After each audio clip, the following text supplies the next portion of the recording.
الحمد لله وكفى وصلوات الله وسلامه على نبينا المصطفى المجتبى وأشهد أن لا إله إلا الله وحده لا شريك له وأشهد أن محمدا عبده ورسوله صلوات الله وسلامه عليه تسليما كثيرا. So in the next hour, inshallah, we want to take this journey and trying to talk about the life of this iconic African-American Muslim who, in my opinion, is actually a personal hero of mine. Being African-American, there are a lot of parallels between my life and the life of Malcolm X, rahmatullahi ta'ala alayhi. And for the most part, unlike what we find here in England, most African-American people know something about Malcolm X. Even if you're not a Muslim, he was a shining prince and a shining example for our community. His reality is multifaceted, and there are some issues that run very deep and they cut very deep when you talk about Malcolm X, particularly racism, the racism in America. So before I begin, let me just say I ask Allah Azza wa Jal to give the best reward to the brothers at An-Naseeha, who I've been working with for a few years now, because this masjid is a masjid that belongs to all of us. The masajid, they belong to Allah. The masjid is just as much this brother and this brother as it is his younger brothers behind him. The masjid belongs to Allah. It doesn't belong to any ethnic group. It doesn't belong to the first people who started it and built it. It doesn't belong to any shura. All masjids are like that. Unfortunately, Muslims don't always understand that. But I want to say, Jazallah, my brother Shafiq and his team at An-Naseeha, for many reasons. As it relates to this talk about Malcolm X, this is a masjid where the people who attend this masjid are predominantly Asian or Pakistanis, as we say in America. If I said Asian and Americans heard me say Asians, they think you're Chinese. We call Asians Chinese people, Philippine people. Not until I came to the UK did I realize Asians are Indians, Afghanis, Bangladeshis. So for us to talk about a personality who is African American, this is something that causes my heart to become tranquil with sakina, because Malcolm X dealt with a lot of racism, and he died, was assassinated 55 years ago today. And not very much has changed in America as it relates to the rights African Americans don't have. So I have a problem with the hypocrisy of America and the West. Malcolm X used to say some words, jewels, that he would give to people. I still live by some of those jewels after reading his autobiography. For an example, if I go into a restaurant in a public place, I never sit with my back to the door because I want to be ready for any danger that may come into the place. That was something Malcolm X lived by, and that's something to this day. After reading his book, I promise that, or I practice it. Not because Prophet Muhammad said it, sallallahu alaihi wasallam, but it's advice that makes sense. So as I was saying, you all have your smartphones and your mobile phones, and you are acutely aware of how, as an African American, if I'm driving down the street and I don't have my license, or the window is broken or is tinted too much, or the license plate of a car is hanging off, or there's some kind of infraction that I committed, like I didn't stop long enough at the red light. If a police officer saw me doing that, I could lose my life just because I'm black. My wife can lose her life just because she's African American. My child can be in the back seat, as it has happened, and the police stopped me, and I tell the police from the passenger seat, I have a concealed weapon, a gun, because legally I can carry it. I want you to know I have one. And the policeman would take out his gun and blast me and fool me in my body with bullets in front of my wife and my child. And then America comes and then it tells people about democracy. I think it's hypocritical. One of the things Malcolm X used to say was, you have to be careful about the media, because the media will have the oppressed looking like he is the oppressor, and the one who is the oppressor looking as if he is the one who is oppressed. And as Muslims, we should be able to appreciate that with what happened just yesterday in Germany. Whenever a far-right racist commits a crime against Muslims, like in New Zealand or whatever the case is, it's always racism. It's always the person is Majnun. It's always the person is a lone wolf.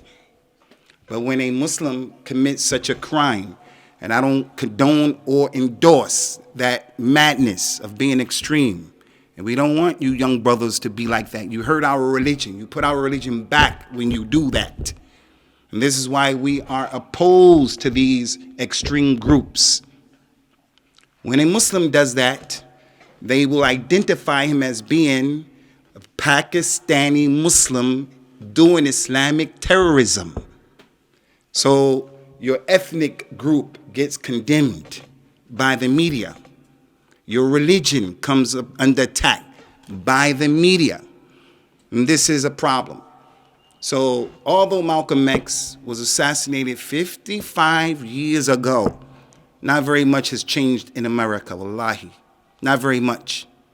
But the fact that he transformed his life, this is what we're here to talk about. But I don't want anybody to go to sleep on the points that we're trying to make to you. So that's the first thing. I want to thank my brother Shafiq for the opportunity. And it says a lot about this sitting. The other issue is, and this is really important, Ikhwani, is that these young brothers who are here, especially you youngsters, Malcolm X is a person that I want you to go back and to learn about this man. If I gave this lecture in America, it would resonate differently than it does here. Because everybody that will listen to my lecture about Malcolm X, African American, they're going to find a special place in their heart for this man. Because he came on the scene at a time when they were telling my people we had no rights. And Christianity was a problem for my people, put us to sleep. Whereas the religion of Islam gave my people life. So as I stand here, and I talk to you people right now, I stand on the shoulders of Malcolm X. He was, by Allah's permission, the seed that started me thinking about Islam, his life, Malcolm X. But there are a few things I have to mention before we begin this talk. And these 2 points are critical because as a person who is from Ahlul Hadith, inshallah, a person who is Salafi. Salafi meaning what? A person who wants to take the Quran and the Sunnah and understand it the way the companions understood it. May Allah be pleased with them. Salafiyya is not a group of people, a club. It's you taking that Quran and the Sunnah of the Prophet sallallahu alaihi wasallam and practicing this religion the way Abu Bakr, Umar, Uthman, Ali, and the rest of those companions practiced the religion. And for the reverts here, listen to me very carefully. We come into the religion and we meet people from Isham, we meet people from Pakistan, we meet people from Egypt, all over the Muslim world. And they will have us believing if you do this, it's from the religion. If you do that, it's from the religion. If you do this, from the religion. I have no background, so I'm a new Muslim. So I have to have husn al-dhan, good opinion. And I think that's the religion. No. If you want to know what the religion is, when people tell you, do this and do that and do this, say, okay, I'll do it. But just show me, where did Abu Bakr and Umar and Uthman and Ali, how did they understand this ayat that you're using? This celebration that you're doing on the 10th of Muharram, how and when and where did they do that? If you can't show me that, then I don't want any piece of that. You remember that as a revert Muslim. You remember that. So you young brothers, I want you guys, inshallah, to go back and to try to educate yourselves and to learn about this man. But although I have a massive amount of love and respect for Malcolm X, I have to make these 2 points. The first point, Malcolm X is a hero of mine, but he is not the top hero in my religion. As Muslims, our heroes are the prophets and the messengers, salawatullahi wa salamu alayhim ajma'een. Not Malcolm X, not Mo Salah, not Muhammad Ali, not anybody you can think of. They may be doing good. Imran Khan, whoever it is, may be doing good. But at the top of the list, the hero for the Muslim is the prophets and the messengers. And that's because they, salawatullahi wa salamu alayhim ajma'een, they were ma'asumun. They didn't make mistakes. They were divinely sent by Allah. You guys pay attention to this. Allah has commanded us throughout the Quran, فَاصْبِرْ كَمَا صَبَرَ أُولُو الْعَزْمِ مِنَ الرُّسُلِ. Be patient the way the major messengers were patient. Noah, Nuh, Ibrahim, Musa, Isa, Muhammad, salawatullahi wa salamu alayhim ajma'een. So in this Quran right here, the qasas and the stories of those prophets and the messengers, and it is an ibrah for us. Malcolm X does not go over them. Mo Salah does not go over them. Even if Mo Salah or someone like him, I'm not hating, I'm not against him, I'm just putting the issue in context. If Jay-Z walked through that door, I would like to know who he is. I'm interested in sitting down with him and chopping it up with him. But I'm not falling over to meet him because he's a celebrity. Mo Salah can't come to my masjid in Liverpool because if he came to the masjid to pray, along with my other brother, Sadio Mani, comes to the masjid in order to pray Jummah, people are going to get up and say, take a selfie, take a selfie, I want a selfie. No, we see Allah as being the one who we're worshiping. Allah's Akbar, Allah's A'zam. Allah is the Ilah, Allah. So if you know who Allah is, you'll know how to deal with celebrities. If you know who Allah is, you won't allow yourself to be one who suffers from inferiority complexes. If it's white, it's right. If it's not white, it's a problem. And we have people who are like that. Because when we talk about racism, I found some of the worst racism in my life coming from the Muslims. So, the prophets and the messengers are our examples. You'll never find a prophet, you'll never find a messenger being respected and raised up and then going to have an interview on the pitch of GQ. So if the person sees the interview on the pitch of GQ, he starts freaking out. How did he do that? Why would he do that? You have to understand, he is not the example for us. Even if he's showing his religion. The brother Khabab, you know, the mixed martial artist guy. You know what I'm talking about? Don't look at me like that. You know what I'm talking about? That guy is a Muslim. And when the people were talking about his religion, the people were talking about his wife, the people were talking about, he had that izzah to say, I'm going to deal with you. So the Muslims were happy when they saw all of that. There are aspects of that reality that I like. Not that I condone everything about mixed martial arts. But he's not the example. After those prophets and the messengers, our example are the companions of Prophet Muhammad sallallahu alaihi wasallam. You young brothers and sisters, pay attention to what I'm telling you right now. This is your life. You're going to die, and Allah is going to raise you up. If you comprehend, understand, and practice what I'm saying, I guarantee you, billahi, tallahi, wallahi, you're going to be okay. You don't understand this, you're going to have a problem. Know who Allah is. Nobody will be able to tell you you can't do it. Someone from our audience, he stutters. There were companions who used to stutter. Someone stutters. If he knows who Allah is, he will never allow other people to make him feel or think you're dumb. Something's wrong with you. Because he knows he has an issue that he can overcome.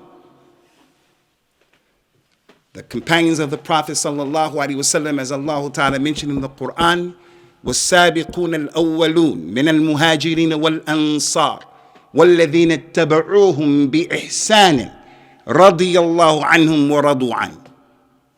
The first people who came to this religion, the vanguard of Islam, the Muhajirin and the Ansar from Mecca and Medina, and those people who follow them in ihsan, follow them in what they did good. Some of the companions made mistakes here and there. They're not like prophets and the messengers who don't make mistakes, but nonetheless, they're the best of this ummah. And what is Islam during their time? What was Islam? It's going to be Islam right now. What Islam was during their time is going to be Islam Yawm al-Qiyamah. And what wasn't Islam then is not going to be Islam Yawm al-Qiyamah, and it shouldn't be Islam today. So if they didn't say Allah was Hazir Nazir, I shouldn't say it. If they didn't say Allah knew the ilm al-ghayb, I shouldn't say it. If they didn't say and do the things that we do in terms of our practices of Islam, we shouldn't do it and we shouldn't say it. So that is the first issue that I want to bring to your table. The second issue is really important as a Muslim, guys. As a Muslim. The second point is, I love Malcolm X. I love him more than any other contemporary human being, like from the African American community. You guys have no idea. I can't express it enough for you to really understand what I'm saying. I love Malcolm X. Rahmatullahi alayhi. Wa ghafarallahu lana wa lahu. But although I love him, and I'm going to talk about him right now, I have to know what Allah said about what I'm about to do. Allah put forward a rhetorical question. Alam tara ila alladhina yuzakkuna anfusahum bal Allahu yuzakki man yasha wa la yuzlamuna fatila. Ya Muhammad, do you not see those people who praise themselves, meaning the Yahud, and other than them? Do you not see these people who praise themselves, the Nasara, we're the sons of Allah, Allah loves us, we're in Jannah? Do you not see those people who praise themselves, give tazkiyah to themselves? Allah said, Allah, He gives a tazkiyah to who He wants, and He doesn't oppress anyone. Another ayat, Allah said, La tuzakku anfusakum huwa a'lamu biman ittaqa. Don't praise yourselves. Allah knows best who has taqwa. Allah knows best who has taqwa. So therefore, when I say something good about someone, I say something good about this sheikh, that brother, this brother, I shouldn't praise people and act as if what I'm saying is revelation. So never say, yeah, that brother is the best brother, mashallah. That you'll say, yeah, I think he's a good brother, and Allah knows best. I think he's a real righteous man. وَلَا أُزَكِّي عَلَى اللَّهِ أَحَدًا. I think he's a really, really patient brother, and he's really generous. Wallahu a'lam bi asrarihi. Allah knows about the secrets. So as I talk about Malcolm X, and I praise Malcolm X, I say at the end of the day, and Allah knows best. And this is one of the lessons you get from the life of Malcolm X. Because Malcolm X went overboard in his love. He went overboard and he had ghulu. He was extreme in his love for a man by the name of Elijah Muhammad. And as a result of being blinded by his love, there were a lot of problems that he ultimately lost his life as a result of that. And many of African American people were following that stuff. They went astray. They went astray. And in our religion, we have that. Not in our religion, but with our community. We go overboard with people. We should respect elders. We respect the Hafiz of the Quran. We respect the Sheikh, but not overboard. There are some people who come from Pakistan, where you come from in India. There is a group, I'll mention it because we're going to talk openly and honestly here, respecting everybody, called Al-Jama'atu Al-Islami. One of the famous leaders is a man by the name of Sayyid Qutb from Egypt. Some people love him so much that whenever they say his name, they say Ash-Shaheed, Sayyid Qutb. Ash-Shaheed, if you say someone is a Shaheed, he's in Jannah. Because the Shuhada, they go to Jannah. Maybe he's a Shaheed, that's between Allah. But for me to say that and to emphatically say that every time I mention this name, this is a problem. That's ghulu. Don't say that.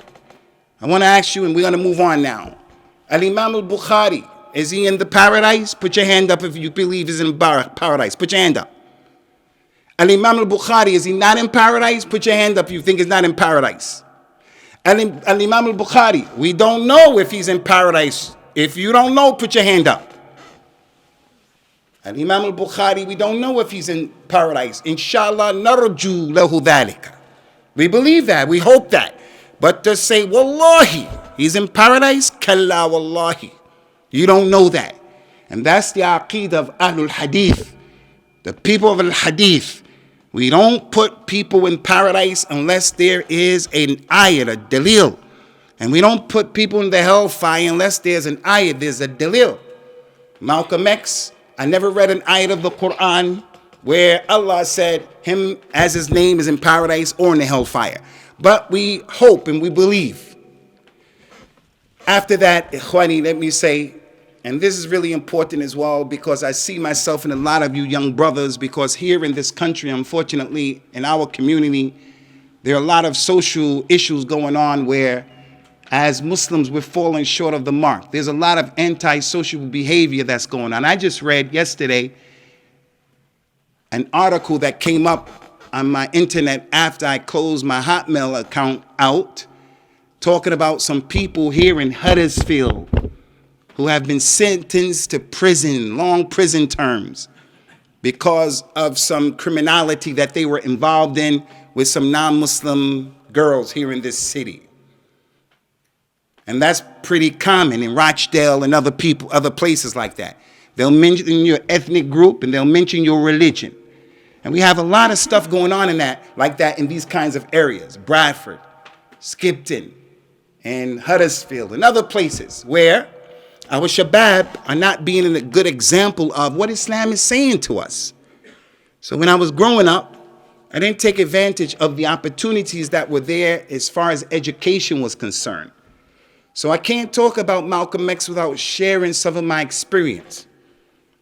When I hit the age of 15, 16, I had an accomplishment academically.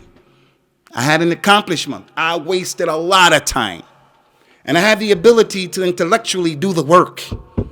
But I was running the streets and I was hanging out with my friends. And it wasn't cool to graduate and to go to university. It was cool to be a knucklehead. I got in trouble in school, a lot of trouble. And they were going to kick me out of the school. But because I played sports, they said we're going to give them a break because they're going to make money off of the team that we played in my school. They made a lot of money off of that. So they put me in what is known as ISS, stands for in-school suspension, where the kids who had behavioral problems were separated from the people in the general population in the school. We would stay in a big room, about 2 times this size, and we'd be 20, 30 all day, from 8 o'clock to 3 o'clock. We couldn't move. We all had to stay here in that class, in school suspension. The counselor and the lady who was responsible for that is a lady by the name of Sally Gamble. I still remember her. She's my mother's friend. And she went to the local church that we went to. She called me up and said, come here. I want you to go to the public library that was across the street, but pretty far distance away. I want you to go to the public library, and I want you to get a book. Up until that point, I had never read a book in my life.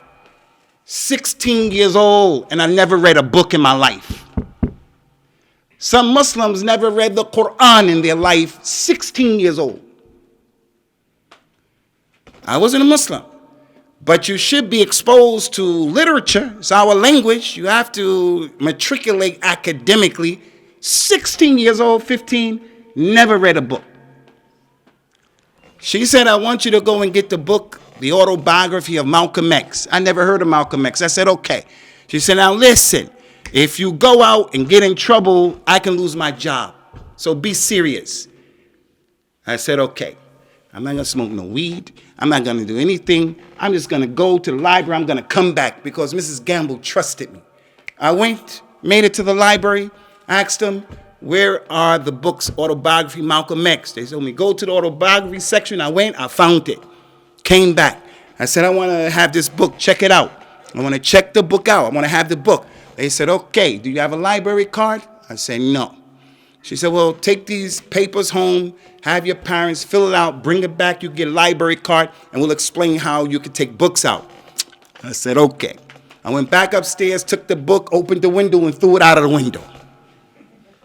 I went out of the library, went around, got the book, and I went and I left. You guys are laughing? Later on, I gave the library a copy. Later on, when I became a Muslim, and I told them this story because I gave a lecture in that library. So I brought the book back. Yes, effectively, I took the book. I went to the ISS, in school suspension. I started reading the autobiography. It blew me away. All of these years, I never knew that reading words like that can have an impact upon me. I don't have to watch TV. I don't have to be addicted to social media. I don't have to be the one who, with my smartphone, these people really have my mind trained on what they want me to do and think. I was reading a book and it was amazing. From one cover to the next cover, I read that book and it changed my life. Changed my life because I read a book. Changed my life because the book resonated with me. Changed my life because I could relate to Malcolm X's life. One of the issues that happened with Malcolm X is an issue that happened with a lot of you people here. And that is, Malcolm X was very intelligent. He was gifted, but he was born at a time and in a place where he was a second-class citizen, third-class citizen. There was a ceiling on his ability to advance, like many of us. His teacher told him one time, look, you can't do anything, you can't be anything. What you need to do is just be a carpenter. He said, but I want to be an architect or a lawyer. They said, no, you can't be a lawyer. I had teachers like that. I had teachers who told me I was dumb. I had teachers who told me I would amount to nothing. You have children who some of these teachers tell them the same thing. And that's why I say as a father, you have to be that guy who, you can't let your wife be the one who's always taking that kid to school and bringing the kid home. You can't be the one who you just send your kids to school and they come home by. We have to be a part of the life of our children and let these people know. That's my boy. That's my daughter. And they have my name. And we have to be a part of that whole process of their education. So really, I saw the movie Malcolm X. How many of you people saw the movie Malcolm X? The movie, believe what I say, it didn't do justice to his life. The movie is Hollywood. And it was entertaining. The guy who played Malcolm X is a good actor. The lady who played his wife, a good actress, no doubt.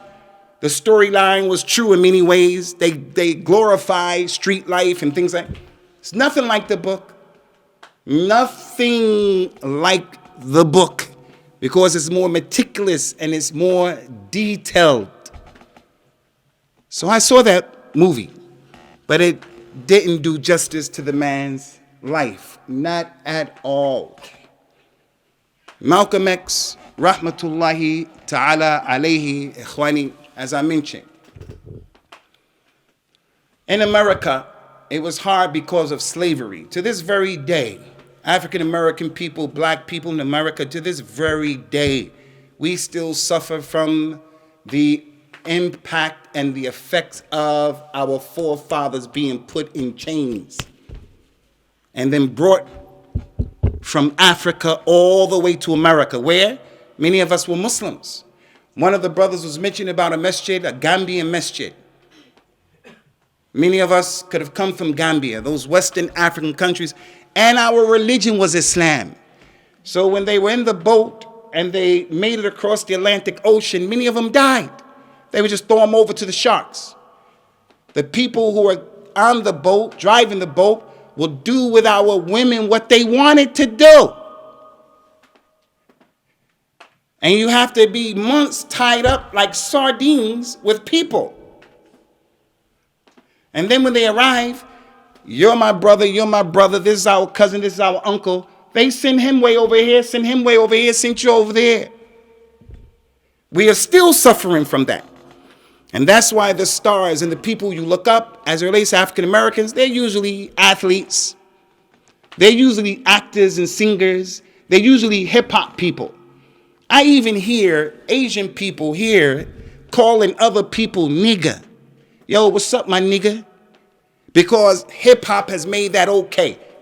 There are no people on the face of this earth, no group of people where they allow people to make songs where they glorify killing other people other than African Americans.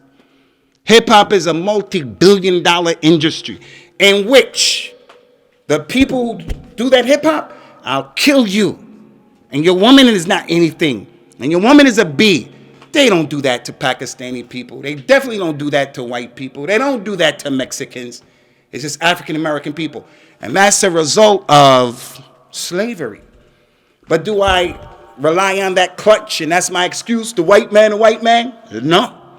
Because Al-Islam came. And this is one of the things that made Malcolm X so dangerous. That when Malcolm X was with a group of extreme racists who did reverse psychology, they're called the Nation of Islam.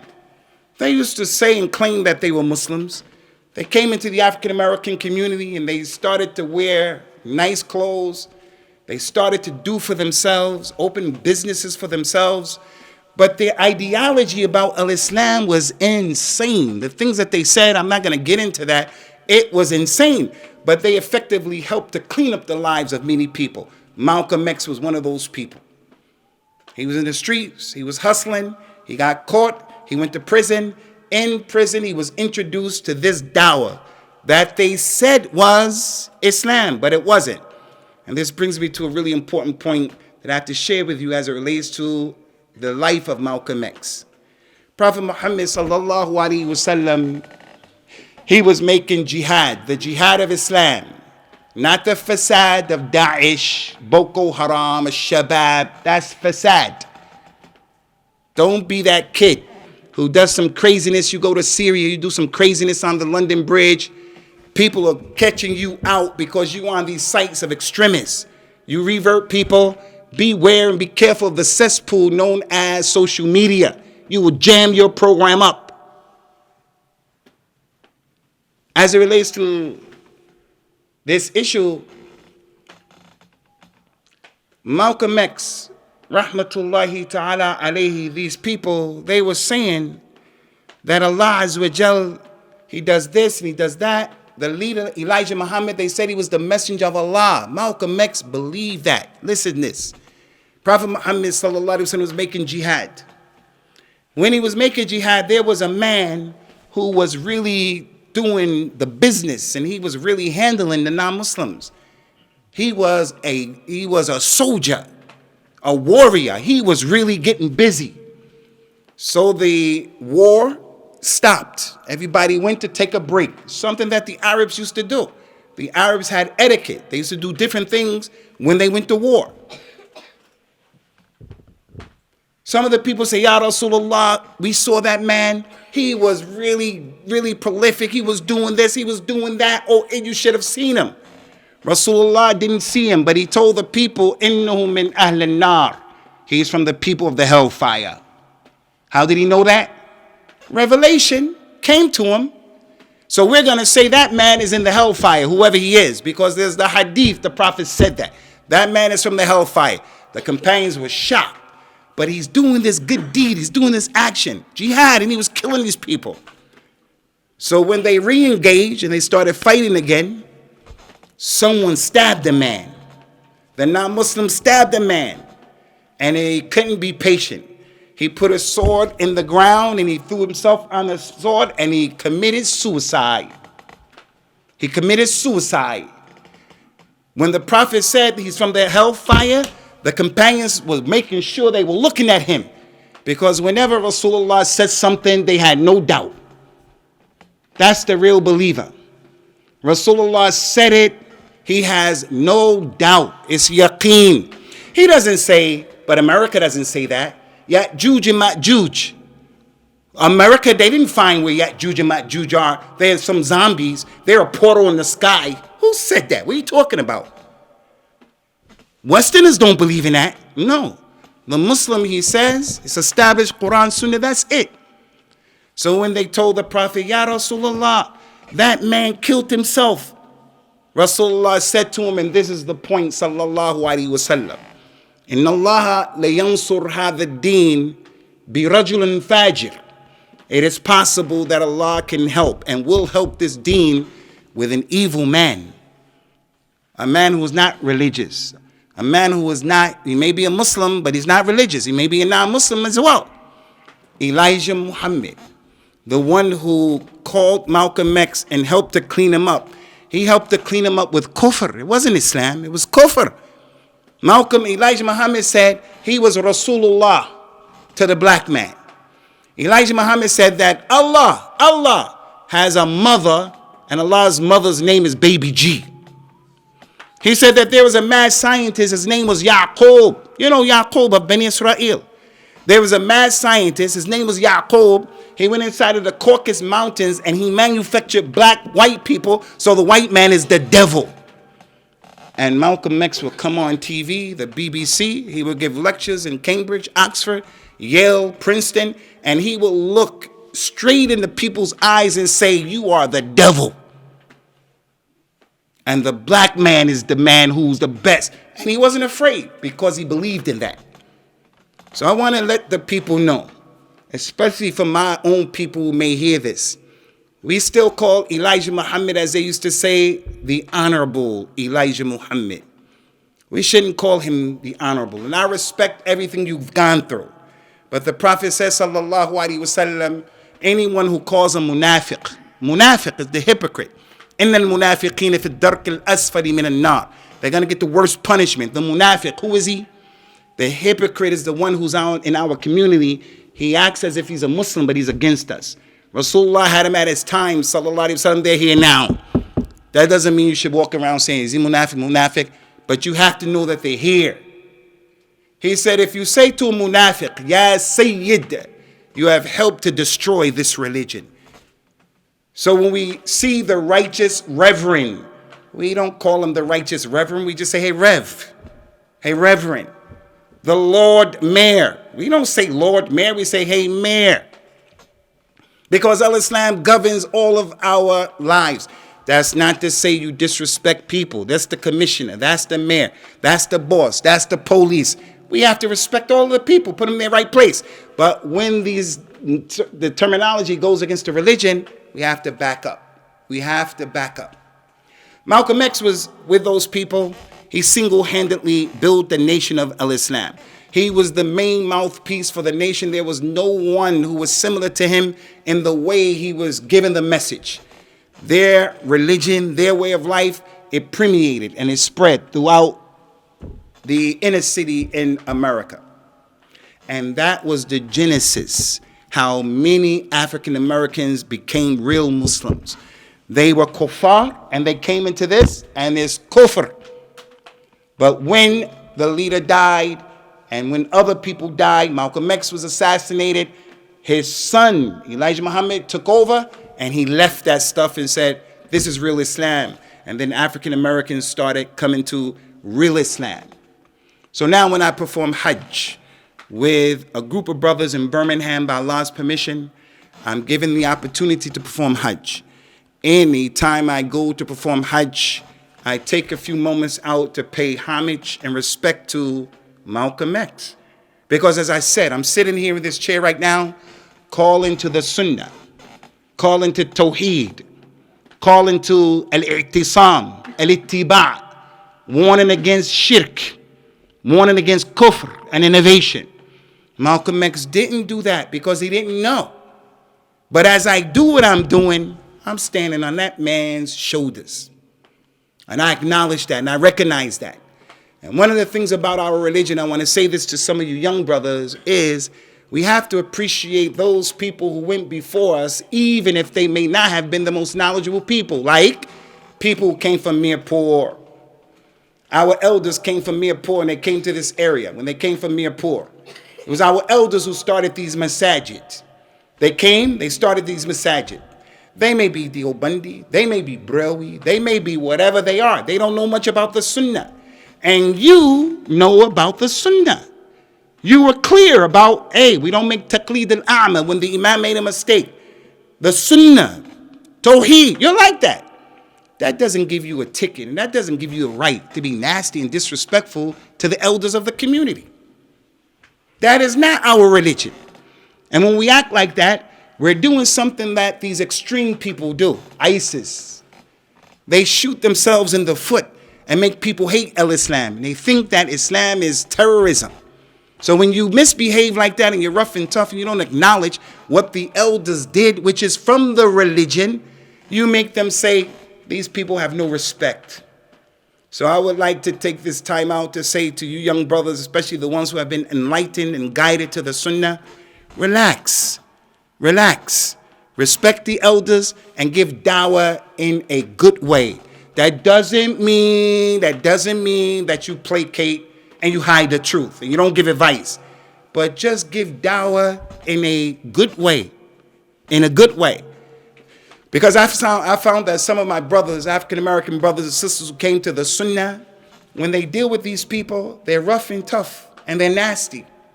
When I said don't call Elijah the Honorable Elijah Muhammad, I don't mean tightening him, putting him down.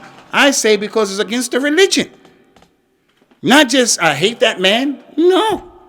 Allah guided you people to Islam despite Elijah, not because of Elijah.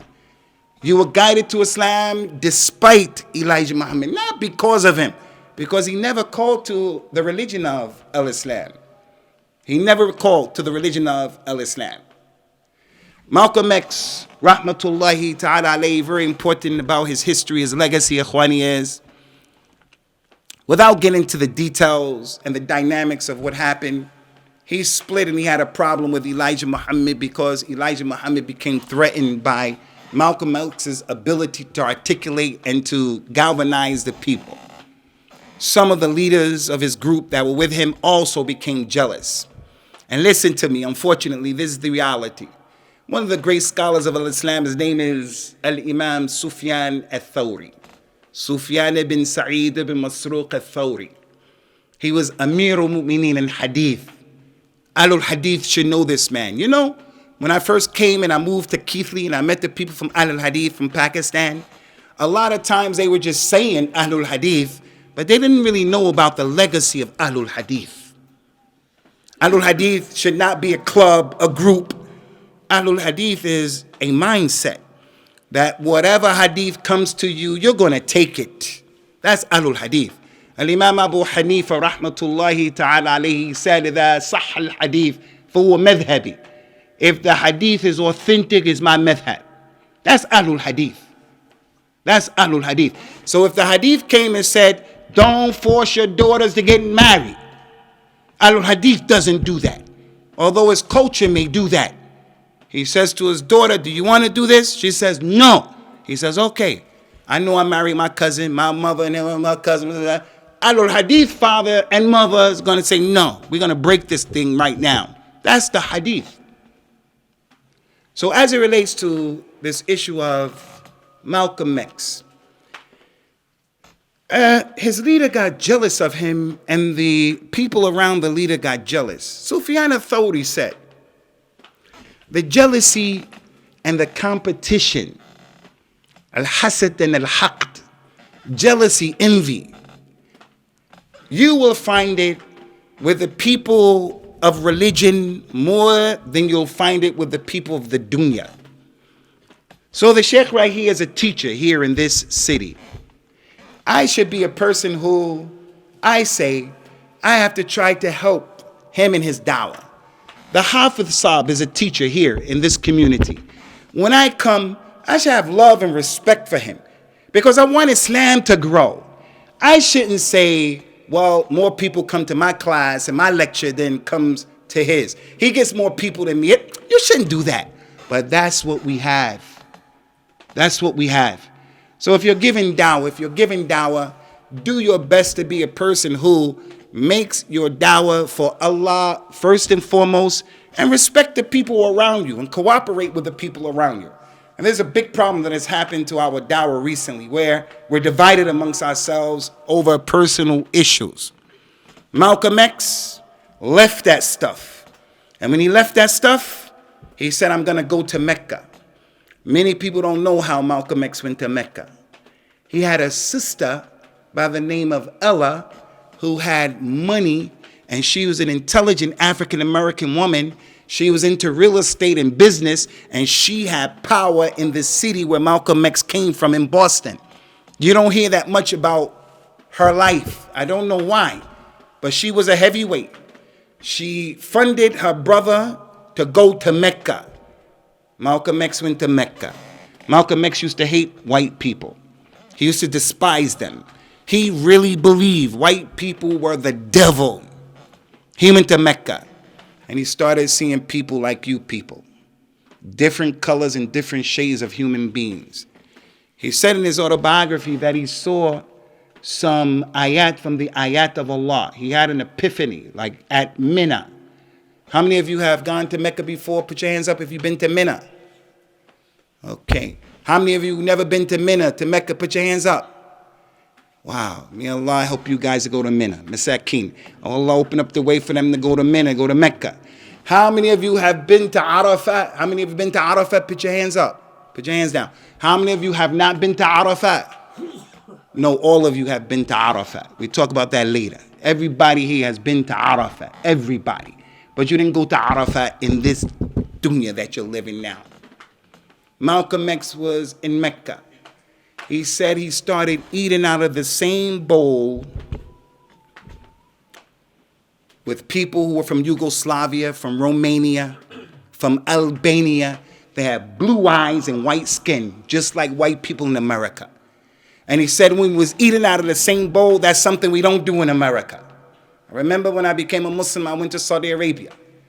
The Arabs in Saudi Arabia, they like to hold your hand. He said, don't hold my hand. I ain't into that. Don't hold my hand. But that's the culture of the Arabs. They hold hands. They are an affectionate people. Since I came back to this area, many of you gave me love. We hugged. That's our religion. In Al-Islam, we shake hands and we hug. Because we don't have that problem with showing affection. Crying. You know how in America, the father says, don't cry, be a man. What are you talking about? Rasulullah used to cry, sallallahu alaihi wasallam. Abu Bakr used to cry, radiyallahu anhu. Umar ibn al-Khattab used to cry, and they were men. And in their vein, Malcolm X was a man too. That man was a man, courageous. Malcolm X, he ate, he drank from the same glass. He said he went to sleep. They turned the lights out way back then, 1964, 1963. Some of you were not even born. When they turned the lights off in the tent, he said he started hearing people snoring because they went to sleep. He said, it dawned on me at that moment when I heard the people snoring, I couldn't tell what color they were. Because in America, everything is your color. Everything. In the West, everything is color. Racism. White people better than everybody else. And unfortunately, this has affected many of us. In Pakistan, unfortunately, this whole industry of bleaching your skin, like in Jamaica, in Africa, bleaching your skin to become lighter than yourself. It's a problem. Inferiority complex. It's a problem. Malcolm X stood against this. Listen, guys, and listen to me very carefully. I experienced a lot of racism in America, wallahi. But I experienced a lot more here in the UK with the Muslims. I'm sad to say. There's a hadith that I put it in context. Prophet Muhammad says, sallallahu alayhi wa sallam, ثلاثة من أمور الجاهلية لن للأبد لن تتركها أمتي الطعن في الآباء والفخر بالأنساب والنياحة على الميت. There are three things from the times of Jahiliyyah, the kuffar, Abu Lahab, Abu Jahl, Umayyah ibn Khalaf, the kuffar of the Arabs, who when the Prophet came to them, they said, you're a liar, and tried to kill him, made him leave Mecca. Criminals. 3 things are from the times of what they were in Jahiliyyah.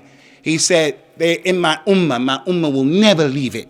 Number 1, bragging about where you come from, who your father is, what side of the dam you come from, what is the occupation of your family and your tribe. Number 2, talking bad about other people.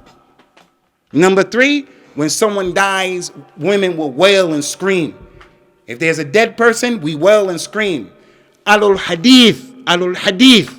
In our masjids, we shouldn't have the ta'ziyah the way we do the ta'ziyah. You know, the people come and sit around for 3 days, 4 days, and we mourn the dead. We should mourn the dead the way the Sunnah told us how to mourn the dead.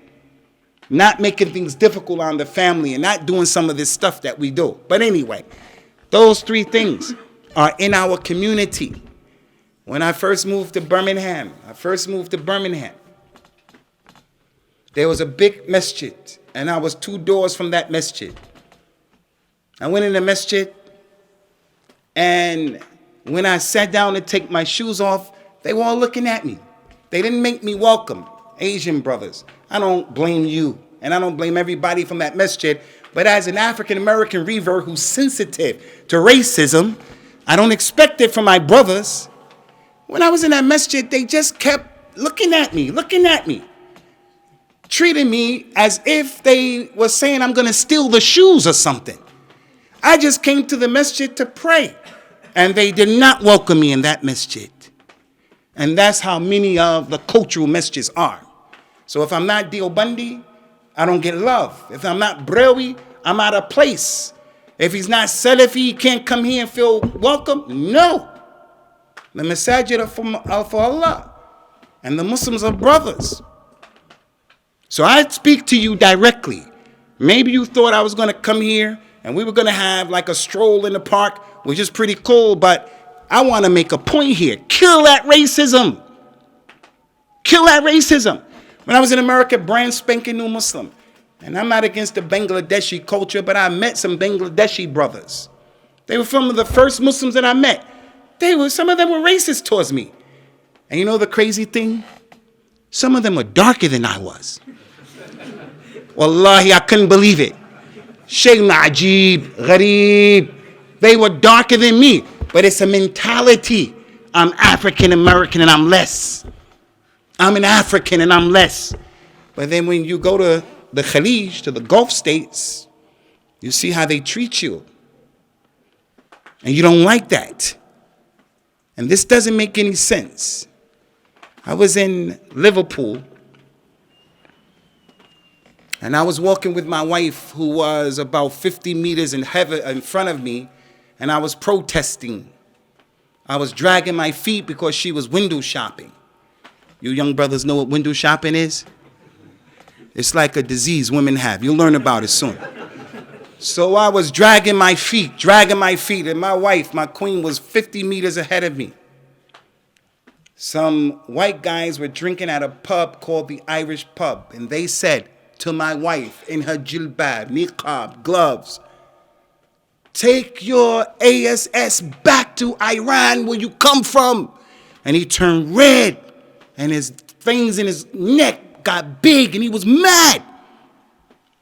And I looked at him, and I don't like bullies, because the bully is the person who is weak and inferior.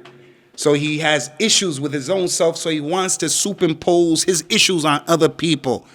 Don't let anybody bully you, and don't be a bully. A bully is a scared person. Can't stand the bully.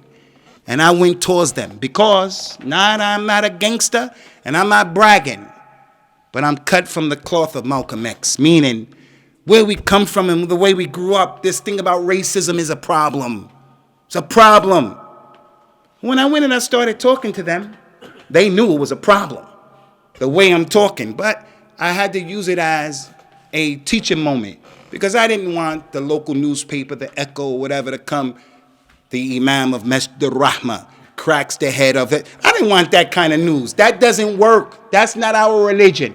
I have to be like the Nabi sallallahu alaihi wasallam, not the way my culture is. Step on my feet, I'm going to deal with you. Push me. No. I have to be like the Rasul of Islam, sallallahu alaihi wasallam. I went to him. They didn't want any trouble. They calmed down, de-escalated the situation. This is the point. Where you guys from? Where you from? They said, look, Ireland, the Irish pub. I was shocked. I said to them, do you know, at the turn of the century, there was a drought in Ireland, caused the Irish people to leave Ireland to come to Liverpool with the Scousers. When they arrived in Liverpool, the local Scousers didn't welcome them. Xenophobic. You're different from us. The Scousers and the Irish were competing for jobs, money, space, housing.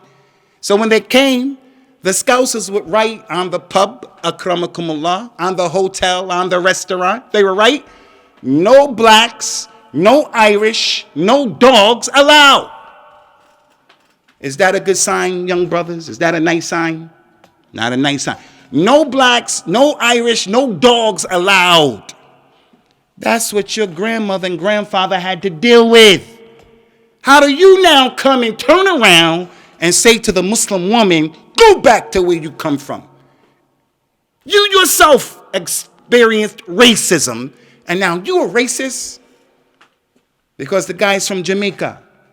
Because the guy is from Bangladesh. Because the guy is from Afghanistan. What are you talking about? You suffered that. How are you like that? It's the sickness of Bani Adam. And that guy who killed our brothers yesterday in Germany, he killed people just because he didn't like foreigners.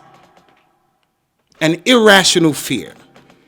In our religion, there is a verse that tells us, Inna akramakum indallahi atqakum. The best people here is the one who has the most taqwa.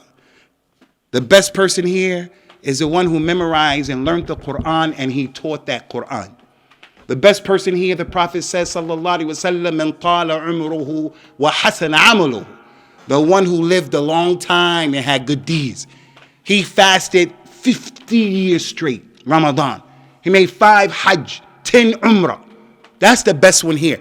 And that's why when you see older people, you have to respect them. That man has more Hajj, Salat, Som under his belt than you. You're Johnny come lately.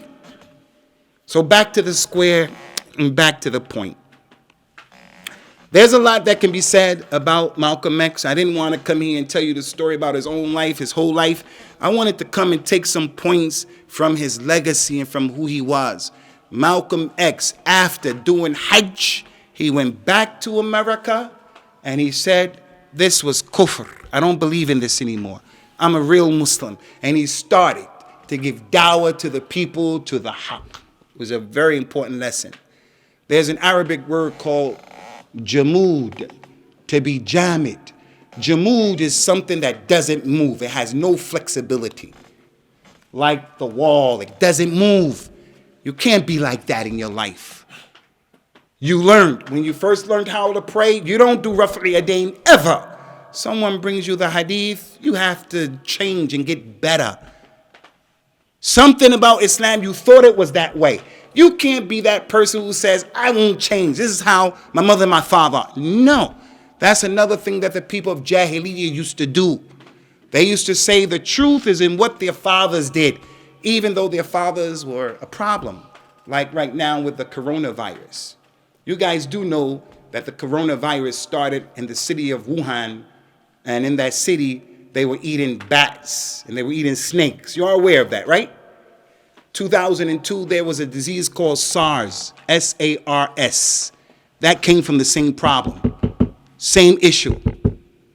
But the Chinese people keep eating those delicacies because their fathers told them and believed eating bats and snakes and things like this will make you viral. It will make you strong. It's an aphrodisiac. It gives you long life. Although it's killing them. Although they've experienced this problem. So your community, not a group of people, except that they're connected to their forefathers. You have to be. And what is good. This brother right here comes from Somalia. If I said to him, give me your father's name, that brother right there could tell me his father about 20 people down the line. Somalis do that. That's from that religion. Nothing wrong with that. But taking what our fathers gave us when it's not beneficial, it's harmful, it's against the religion, don't be a person who's jamming. Malcolm X wasn't like that. He changed. He came back to America, started giving dawah to the religion, at least making people aware what real Islam was. And that's courage, guys. That's courage. The lady, when she becomes a Muslim, she has to put hijab on, even if she thinks people are going to laugh at her. People will laugh at you if you wear your trousers, your thobe above your ankle. People will laugh at you, leaving your beard. People will laugh at you if you're going to pray. You young brothers, people will laugh at you if you don't smoke cigarettes along with the other kids. They'll laugh at you. Let them laugh. Let the people laugh. The Muslim is the person who sets trends. He's not the one who follows people. He sets trends. Malcolm X, he had that kind of courage. And again, he was following Prophet Muhammad in that, sallallahu alaihi wasallam, who came and gave dawah to things that he knew his people were going to find absurd. They knew these things. He knew that they wouldn't accept those things. To end this talk now, because we went even longer than what we were supposed to go. Actually, we were supposed to stop at 9 o'clock. Concerning Malcolm X, rahmatullahi ta'ala alayhi, this is a very important point, guys. I never want you brothers to become disconnected from where you came from. Parents, you have to make sure your kids are speaking with their mother tongue. Don't let your kid lose his language. When I say that, we're British. We're in Britain. We ain't going nowhere. We ain't second-class citizens. We're not apologizing to anybody. We are a permanent part of the landscape. And we're not apologizing to anybody. Anybody. We're not arrogant, but we are, as I mentioned, a very important part of this society. Like it who like it, hate it who hate it. And this is one of the reasons why I love the big masajid. Unfortunately, when we were coming to the mosque, I saw on my right on this street, there was a big mosque. The brother said to me, "Is this the mosque?" As if it was big. I looked, I never paid attention. I said, "Nah, that's not the mosque. The mosque is much smaller." And as we came here, he saw this mosque. He said, "Alhamdulillah. You know you can go to a big mosque and never learn your religion. And you can come to a smaller mosque where you smell the sunnah, you see the sunnah, you see Islam." So one of the signs of Yawm al-Qiyamah is people will compete with building big mosques, but what's going on inside of there? And I'm not against any mosque, I'm just saying, the point is, in Birmingham, there are some big masajid. Unfortunately, they're not on the truth, but I like them. I like those masjids. Because when people ride and drive their cars around there, non-Muslims, they see that masjid and it's telling them Islam is here in Europe, in the UK. It's not going anywhere, inshallah. At Green Lane Masjid, may Allah bless those brothers. 6 years ago, we had 20,000 people in their Eid in the park, first time. Next year, 40,000. Next year, 50,000. Year after that, 60,000. Last year, 80,000 people to 90,000 people praying in the park. Helicopters were in the sky for the news. Police came. Everything was locked down in that city. When I gave the khutbah to one of those groups, wallahi, I felt proud to be a Muslim. Were all of them on the sunnah? No. But the person with that mimbar, with the microphone, giving the khutbah, is calling to the sunnah. And given a topic that hopefully the people can understand and accept. I'm going to be against that? You're going to be against that? So we have to be united on the truth. We have to be united on the truth. I don't say let's just unite and people are cursing Abu Bakr and Aisha. No, I'm never going to be united with you. But I will give you the time of day to give you some dawah and to get you to get with the program. But let us not be of those people who unnecessarily split our own ranks. Don't be like that. Don't be like that. And concluding with the issue about Malcolm X, rahmatullahi ta'ala alayhi. When Malcolm X made Hajj, he went back overseas and he started visiting African countries. And most of them were Muslim countries. And that's when the United States government said, we can't allow this guy to live.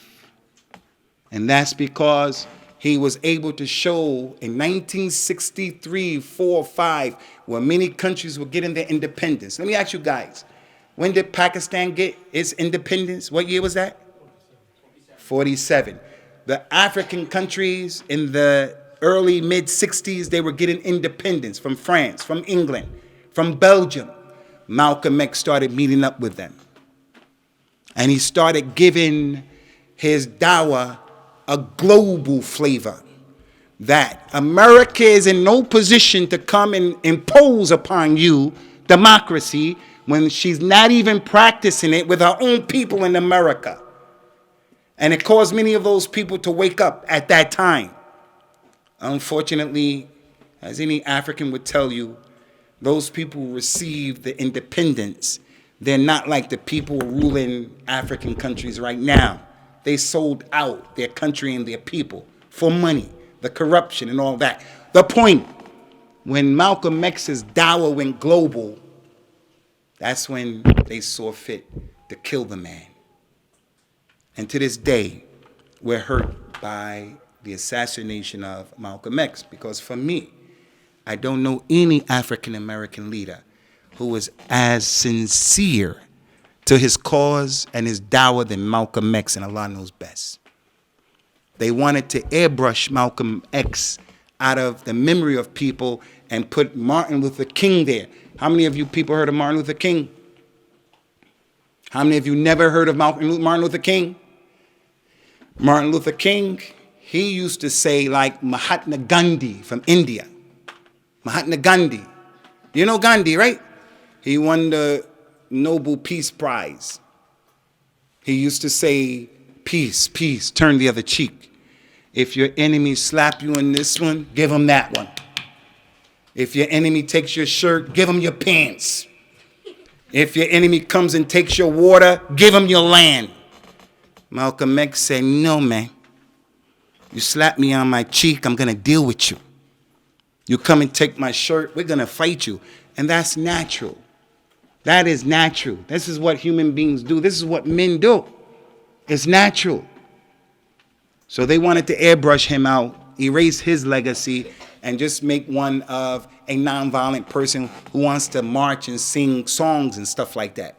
Singing songs are not going to change the way America and the New World Order in the West, the way they deal with people. So I conclude with that we have to think really on a global level as Muslims in terms of moving our community forward. Many of us are stuck on stupid. You'll find the masjid has no vision. The masjid has nothing going on in the masjid in the way of educating. Has nothing going on in the way of just elevating the state of the Muslims. The masjid is for salat. It is for that, but the masjid is for more than that. So I would like to encourage the brothers in this community, just as you all came out tonight, to continue to support the masjid, inshallah, and the administration of the masjid to be open as well, to be supported. In concluding, I would say to you brothers, if you guys, inshallah, can help these brothers from An-Naseeha, wallahi, I hope that you do that. Because I'm impressed with the works from the brothers of An-Naseeha. And once again, ask Allah Ta'ala to give them the tawfiq with the upcoming programs that they're going to have. هذا وصلى الله وسلم وبارك على نبينا وعلى آله وأصحابه أجمعين سبحانك اللهم وبحمدك وأشهد أن لا إله إلا أنت أستغفرك وأتوب إليك والسلام عليكم ورحمة الله وبركاته.